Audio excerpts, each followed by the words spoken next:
योगी जी अघोषित रूप से तानाशाही चला रहे हैं प्रदेश के अंदर। मुसलमान से ज्यादा सेकुलरिज्म पॉलिटिक्स में किसी ने किया ही नहीं है। मुसलमानों के नेता मुलायम सिंह, मुसलमानों के नेता नीतीश कुमार, मुसलमानों के नेता लालू प्रसाद यादव, मुसलमानों के नेता गांधी परिवार। तो नमस्कार, आदाब दोस्तों, हिंद वॉइस में आपका स्वागत है। मैं हूं इकराम और हमारे साथ एनसीपी के नेता है जाहिद ताज अली, जो एडवोकेट भी है, अक्सर हमारे चैनल पर दिखाई दे देते हैं। लेकिन आज हम इनसे बात करेंगे यूपी को लेकर।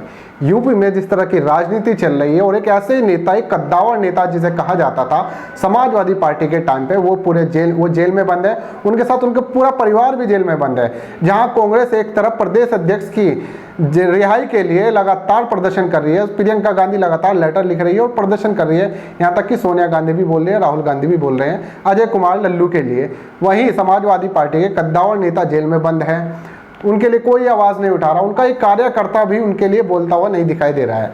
आखिर इसकी क्या वजह है, इस पर बात करेंगे। साथ ही बात यह भी करेंगे कि यूपी में कोई भी क्राइम हो रहा है, योगी जी की तरफ से एक आदेश आ देता है, खासकर माइनॉरिटीज़ के लिए, कि उन पे छोटी छोटी केस के में भी उन पे गैंगस्टर और उन पे एनएसए तक लगा दिया जा रहा है। जौनपुर की घटना का भी यहाँ जिक्र करेंगे। जाहिद जी, मैं आपसे पूछना चाहता हूँ, ये जो समाजवादी पार्टी का कद्दावर नेता है, जहाँ उन्हें उनका कद इतना बड़ा माना जाता था, नगरीय विकास मंत्री तक वो रहे हैं, वहाँ उन्हें अब कोई पूछ नहीं रहा है। देखिए, मैं आपको बता दूं, आजम खान जो हैं, हाँ, इसमें कोई दो राय नहीं है। वो देश के उन चुनिंदा नेताओं में से एक हैं जो 10 बार सदन में जीत करके आए हैं और समाजवादी पार्टी के संस्थापक सदस्यों में से हैं। और सिर्फ समाजवादी पार्टी में आने के बाद ही वो जो है विधानसभा के सदस्य नहीं बने, उससे पहले भी वो विधानसभा के सदस्य रहे हैं। वो बाद में समाजवादी पार्टी में आए हैं, उससे पहले भी वो विधायक रहे हैं। तो कहना ये है कि उनका अपना एक कद है। समाजवादी पार्टी को बढ़ाने में माननीय आजम खान का बहुत बड़ा योगदान है। और यहाँ तक कि अल्पसंख्यक समाज जो है, कहीं ना कहीं आजम खान के कद, रुतबे और उनकी मेहनत को देखते हुए ही समाजवादी पार्टी से जुड़ना शुरू हुआ था। मसला ये नहीं है कि उन पर क्या मामला चल रहा है। जो मामला कानूनी तौर पे चल रहा है वो एक अलग मसला हो सकता है, लेकिन पार्टी को तो अपनी जिम्मेदारी निभानी चाहिए थी। क्योंकि आजम खान जो है किसी भी निजी तौर पे हुए फायदे के लिए जेल नहीं गए। वो एक शिक्षण संस्थान जो बर्दाश्त नहीं हुआ है, उन ताकतों द्वारा, जो विघटन की ताकतें हैं, जो दंगाई ताकतें हैं, उनके द्वारा जब वो बर्दाश्त नहीं हुआ, एक शिक्षक संस्थान जो प्रदेश में और पूरे देश में एक मानक बन के उभरा था, एक अपने आप में मिसाल थी, मौलाना मोहम्मद अली जौहर यूनिवर्सिटी उन्होंने बनाई। और ये एक बहुत बड़ा काम है शिक्षा के क्षेत्र में। और वो केवल अल्पसंख्यक वर्ग के लिए नहीं है, उसमें तमाम, आप पता करेंगे जाके, ग्राउंड रिपोर्ट देखेंगे, उसमें तमाम वर्ग जाति के लोग, बच्चे पढ़ते हैं।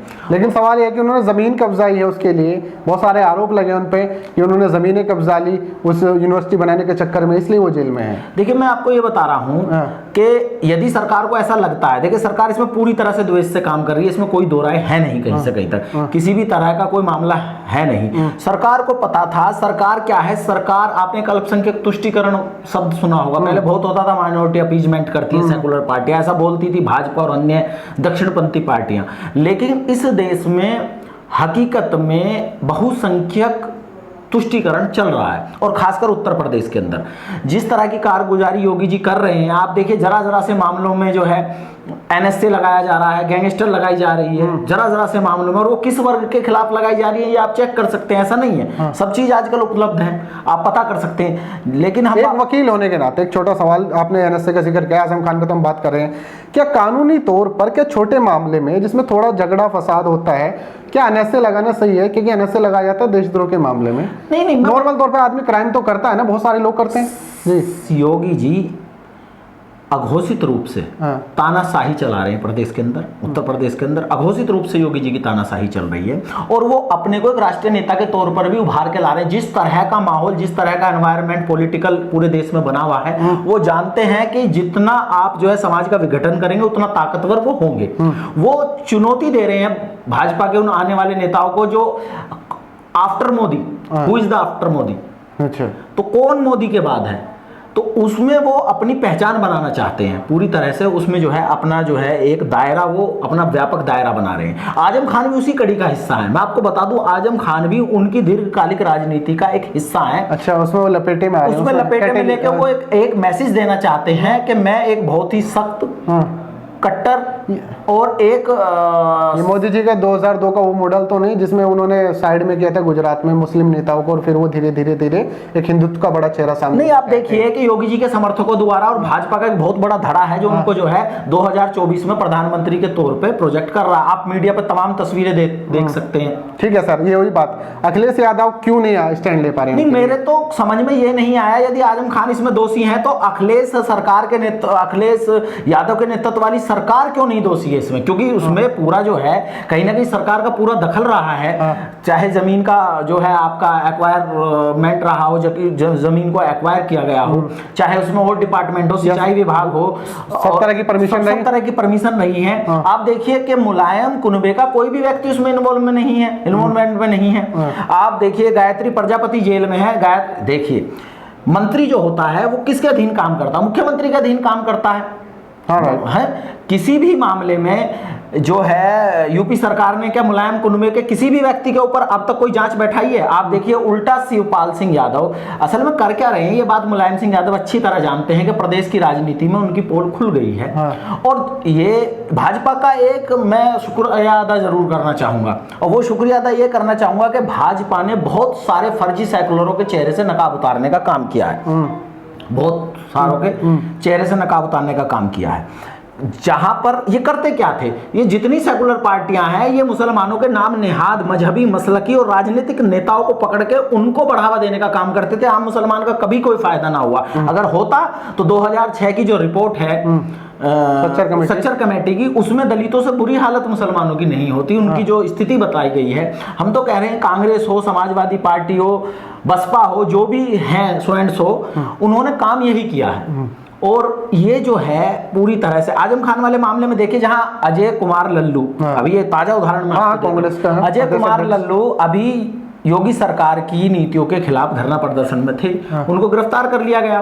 तब से लगातार कांग्रेस का आला कमान, कांग्रेस की प्रदेश कमेटी, कांग्रेस की सारी जो इकाइयां पूरी तरह से आंदोलनरत है और डिमांड कर रही हैं कि भाई ये जो है जुल्म हो रहा है उसमें, और उसका कहीं ना कहीं नतीजा ये मिला है कि सुन्नी महाराज उनकी जमानत हो गई है। लेकिन मैं 2 उदाहरण और भी दूंगा आपको। दिल्ली में आम आदमी पार्टी के 1-2 मुस्लिम नेता है जिन पे करप्शन का आरोप लगे थे, आम आदमी पार्टी ने साइड कर दिया उनको।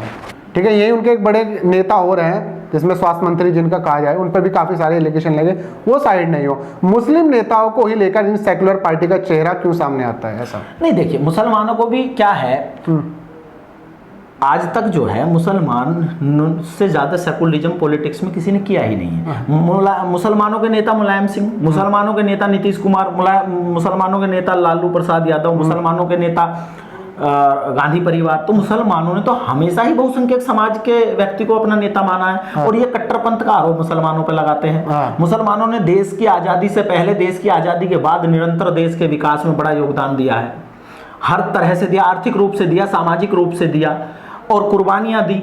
जब जंगे आज़ादी की लड़ाई हुई तब कुर्बानियां दी, उसके बाद हमेशा लड़ाइयों में कुर्बानी दी। मैं आपको बता दूं कि 1962 के युद्ध में आप देखिए चाइना को करारा जवाब देने वाला, वो सॉरी पाकिस्तान को 1965 के युद्ध में, माफी चाहता हूं, अशफीर अब्दुल हमीद, उन्होंने अपनी जान की बाजी। तो हमेशा ऐसा नहीं, क्योंकि ये देश हमारा भी है, ये पूरा देश जानता है। मैं बतौर वकील ये बात नहीं कह रहा, बहैसियत मुसलमान में ये बात कहता हूं कि ये देश हमारा भी है। हमसे ये सफाई कोई भी क्यों मांग रहा है और क्यों हम सफाई इस पर दे रहे हैं? क्योंकि जब हमें जीना यहाँ है, हमें मरना यहाँ है, हमें यहीं दफन होना, हमें यहीं पैदा हुए, तो ये तो बहसी बेमायने, ये बात ये भी जानते हैं। जो अच्छा, अखिलेश क्या साबित करना चाहते हैं आजम खान को साइड लगा कि इनको जरूरत नहीं है तुम्हारी, कुछ कोई नए फेस मिलेगा उन्हें मुसलमानों? नहीं, देखिए अखिलेश यादव की जहां तक बात है, मैं आपको बता दूं, वो जो नेपोटिज्म वर्ड आजकल चल रहा है, बॉलीवुड के लिए यूज होता है, बॉलीवुड के लिए ज्यादातर यूज होता है। अखिलेश यादव कहीं से भी मुझे कभी करेक्ट नेता नहीं लगे। अच्छा। उसकी वजह यह है कि अखिलेश यादव कभी तय ही नहीं कर पाए कि उनको करना क्या है।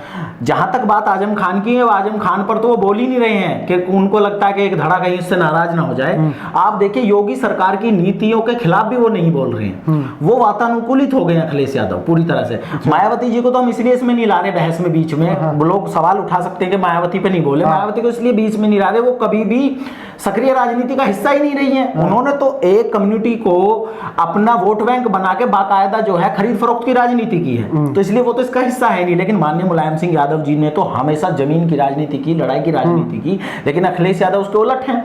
वो केवल और केवल, देखिए विपक्ष का काम होता है सरकार की गलत नीतियों के खिलाफ सरकार की ईंट से ईंट बजाना। बिल्कुल। अखिलेश यादव जी ट्वीट से ट्वीट बजाते हैं, वो सारे दिन ट्विटर पे रहते हैं। यानी कि जैसे बीजेपी की सरकार ट्विटर पे चल रही है, वैसे ही इनका विरोध भी ट्विटर पे चल रहा है। ये आप कहना चाह रहे हैं? और विरोध भी ट्विटर पे चल रहा है। और मुझे ऐसा लगता है कि कहीं से इंस्ट्रक्शन आता है, बाकायदा निर्देश आता है कि विरोध भी कितना करना है, लिमिटेड में करना है। हाँ, जैसे उस पर लिमिटेड वर्ड होते हैं ट्विटर पे, इतने में ही आपको लिखना है। ऐसा ना हो कि जैसे आईएएस अधिकारी ने ट्वीट पे कुछ लिख दिया और योगी जी ने एफआईआर दर्ज करा दी।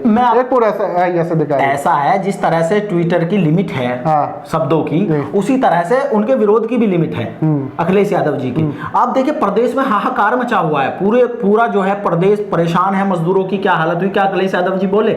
आजम खान भी उसी कड़ी का हिस्सा है। आजम खान के खिलाफ तो वो वैसे भी यूं नहीं बोल रहे क्योंकि उनको डर है कि कहीं किसी तरह, आप देखिए क्या पिछड़ों की किसी भी बात में बोलते हैं। अभी आरक्षण को लेकर आप बात देखिए, पिछड़ों के जनसंख्या का मामला रहा हो, चाहे जनसंख्या का जो है कि उजागर करिए आप, जो है जाति वार जनगणना का जो है आंकड़ा उजागर करिए, कुछ भी नहीं किया, किसी भी तरह का कोई मामला नहीं किया है। अब कानूनी तौर पे आपसे पूछना तो आजम खान कब तक बाहर आ सकते हैं, या उनके क्या चांसेस, या उन पे और क्या कार्रवाई हो सकती है? देखिए क्या है कि कोरोना वगैरह की वजह से प्रोसेस तो कम हुआ ही है, धीमा हुआ ही है कोर्ट का। तो जिस तरह है उनके बेटे का मामला है, एक वो फर्जी जन्म प्रमाण पत्र का है, उनकी बीवी और उसका, क्योंकि पूरा तो मैं उनका वो पढ़ नहीं पाया हूँ किसी भी तरह का चार्जशीट वगैरह क्या फाइल हुई है क्या नहीं, लेकिन जो ऊपरी तौर पर जाना है अपने वकील साथियों से या अपने उत्तर प्रदेश के साथियों से, उसमें यह है कि मामला तो थोड़ा पेचीदा बना ही दिया है। और देखिए जब सरकार किसी के खिलाफ काम करती है, सरकार के खिलाफ लड़ना आसान नहीं होता, क्योंकि सारा जो डिपार्टमेंट, सारा जो इंस्टीट्यूशन है वो सरकार के साथ होता है। लेकिन कहीं ना कहीं हमें उम्मीद है कि आजम खान की जो है नीयत बिल्कुल साफ थी, उन्होंने ईमानदारी से इस काम को अंजाम दिया था। यूनिवर्सिटी की बात कर रहा हूं मैं, स्पेशली यूनिवर्सिटी की बात कर रहा हूं।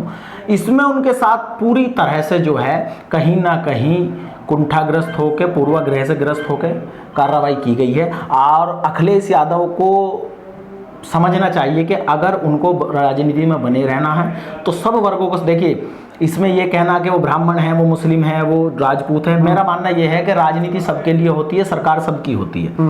आप ईमानदारी से काम करिए, लेकिन आप भी देखिए भाजपा करती क्या है कि मुसलमानों का चेहरा करती है कि सेकुलर पार्टियां मुसलमानों का भला कर रही हैं, बहुसंख्यकों का हाल बेहाल कर दिया।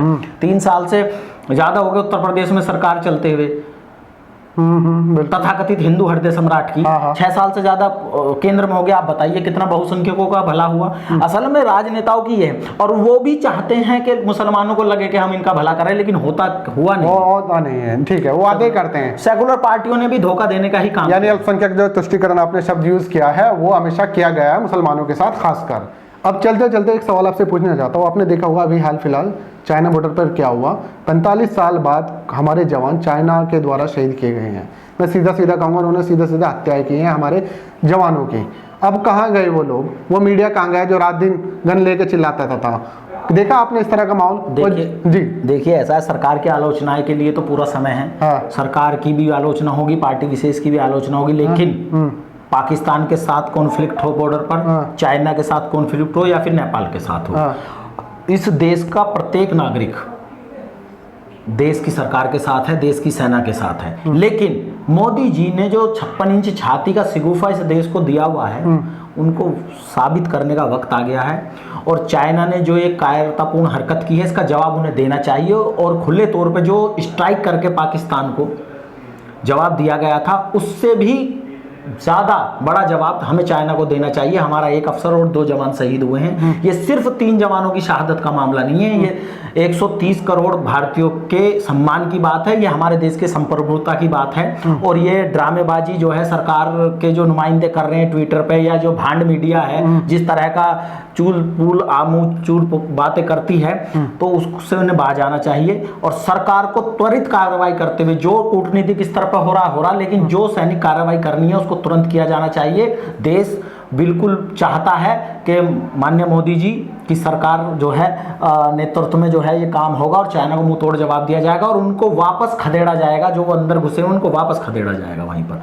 तो हमारा पूरा जो है हम पूरी तरह से जो है सरकार के और सेना के साथ खड़े हैं। लेकिन इसमें सिर्फ एक बात कहता हूं कि सिर्फ बतौलेबाजी ना हो, सिर्फ भ्रम ना फैलाया जाए, मीडिया के द्वारा, खासकर मीडिया हाँ। खाली स्टूडियो में बैठकर हंगामा क्रिएट ना करे जैसे उसने पुलवामा के टाइम पे किया था। हालांकि हमने पाकिस्तान को पूरी तरह मुंहतोड़ जवाब दिया था और उम्मीद करते हैं कि हमारी सरकार इस बार चाइना को भी मुंहतोड़ जवाब देगी। साथ ही हमने जो यूपी के बारे में डिस्कस किया, यूपी की राजनीति के बारे में, आजम खान के बारे में और योगी जी के कुछ फैसले के बारे में जो उन्होंने अभी धड़ाधड़ वो ले लेते हैं, कानून वानून की उनकी परवाह होती नहीं है, जैसा पूरा का पूरा उत्तर प्रदेश इस वक्त कह रहा है। आप लोगों को क्या लगता है नीचे कमेंट कीजिए और खबर को ज्यादा से ज्यादा शेयर कीजिए। अगले अपडेट में आपसे मुलाकात होगी।